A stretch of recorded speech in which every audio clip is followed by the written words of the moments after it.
একটা সম্পর্ক কিছু মাস বা কিছু বছর পর হঠাৎ করে যখন ভেঙে যায়, তখন দুজনের মধ্যে একজন বা কখনো কখনো দুইজনই এতটাই ভেঙে পড়ে, ভাবে আর একা চলতে পারবো না, একটা শক্ত অবলম্বন যেন কেড়ে নেওয়া হলো। সত্যিই কি এতটা ভেঙে পড়া সঠিক? ওই মুহূর্তে তো সত্যিই এমনটা লাগে। তবে একটু কিছুদিন পর কিছুটা নর্মাল লাগে। কিছু বছর পর তোমার হাসি পাবে তোমার বোকামিগুলো মনে পড়লে। জীবনটা অনেক সুন্দর যদি তুমি গোছাতে পারো। জীবনে এক একটা মোড় আসে, সেখানে দাঁড়িয়ে তোমাকে বেছে নিতে হয় কোন পথটা বাছলে তোমার জীবন সুন্দর হবে, আর কোন পথটা বেছে নিলে তোমার জীবনটা বরবাদ হয়ে যাবে।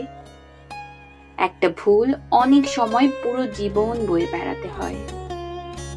আর যারা ব্রেকআপ হওয়ার পর বা চিট করলে সুইসাইড করার কথা ভাবে, তাদের উদ্দেশ্যে একটা কথা বলার আছে। তোমাকে একজন ছেড়ে চলে গেল, আর তার জন্য তুমি তোমার এত অমূল্য জীবনটাই এই সুন্দর পৃথিবী থেকে বিলুপ্ত করে দেবে, যখন কি তুমি ঠিকভাবে জানো না আর এই পৃথিবীতে আসবে কিনা। তোমার জীবনের মূল্য কি এতটুকুই? ব্যাস, একটা মানুষের ভালোবাসার উপর তাহলে তোমার বেঁচে থাকা নির্ভর করে?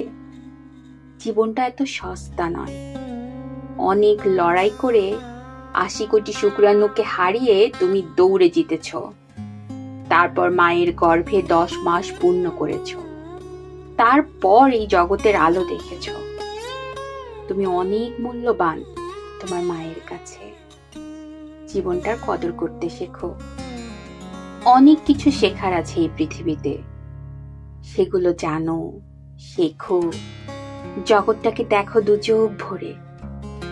আর আশা হবে কিনা কে বলতে পারে।